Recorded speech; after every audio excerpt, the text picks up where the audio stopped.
Hey everyone, and welcome to This Explainer. Today, we're tackling a massive question from physical science. How exactly do waves carry energy and information? I mean, we interact with waves constantly, right? Every time you flip on a light switch, stream your favorite music, or fire off a text message, you're using waves. But what actually is a wave, and do they all play by the same rules? Today, we're diving straight into the Unit 4 source material on waves and electromagnetic radiation to figure out how these invisible forces literally power our modern world. Let's get into it. Okay, let's dive into this. Here's our roadmap for today's explainer. Section 1, the big wave misconception. Section 2, the electromagnetic spectrum explained. Section 3, the medium matters. Section 4, the light and sound showdown. And finally, Section 5, the space explosion mystery. Starting with Section 1, the big wave misconception. Okay, so it is incredibly easy to assume that light and sound are the exact same type of wave. It's a super common trap, especially when you're first learning this stuff. Because hey, they both carry energy and information from point A to point B, so they must be the same, right? Actually, scratch that. Lumping them together completely misunderstands how the universe works. To bust this myth, we have to ask an absolutely crucial question. Do all waves need a physical medium to travel? Think about that for a second. If a wave is moving energy around, does it always have to push against some physical stuff, like water or air, to get there? Well, to find the answer, we need to look at two totally distinct categories of waves. Which brings us to Section 2, the electromagnetic spectrum explained. Let's look at the definition of an electromagnetic wave. It's a wave that can travel through the empty vacuum of space and does not require a physical medium. You guys, this is literally their superpower. Unlike ripples in a pond that absolutely require water to exist, electromagnetic waves can carry energy and transfer information through pure, absolute nothingness. No air, no water, no problem. They just blast right through the void. And check this out, it really puts it into perspective. Look at the middle column here, outlining common waves on the electromagnetic spectrum. Radio waves, no medium needed. Visible light, no medium needed. X-rays, no medium needed.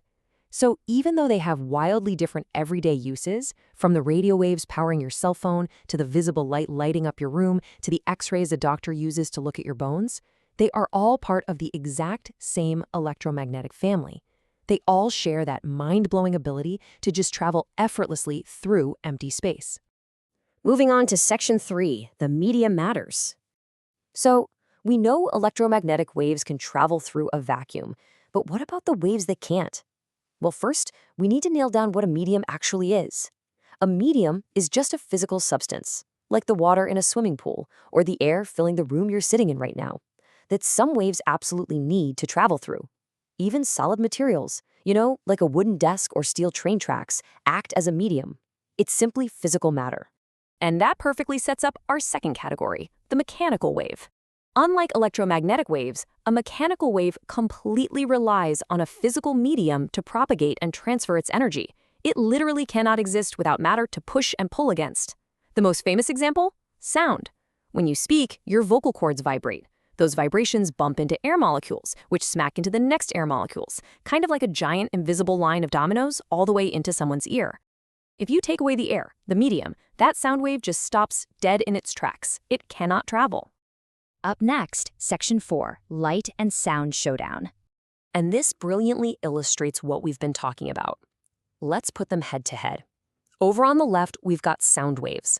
Sound is a mechanical wave. It absolutely needs air, water, or some kind of physical matter to travel.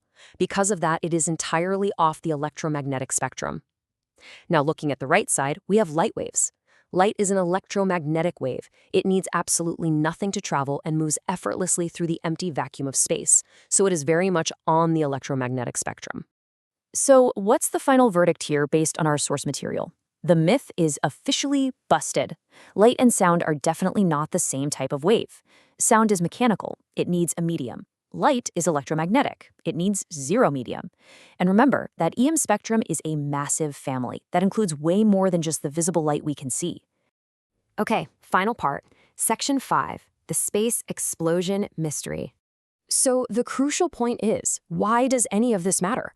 Let's apply this to a wildly cool scenario.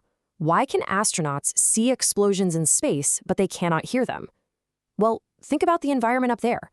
Outer space is a vacuum. There's virtually no physical matter, no air, no medium. Now, an explosion releases both light and sound energy. But because light is an electromagnetic wave, it doesn't care that there's no air. The visual flash travels right through the vacuum of space, straight to the astronaut's eyes. Sound, on the other hand, is a mechanical wave.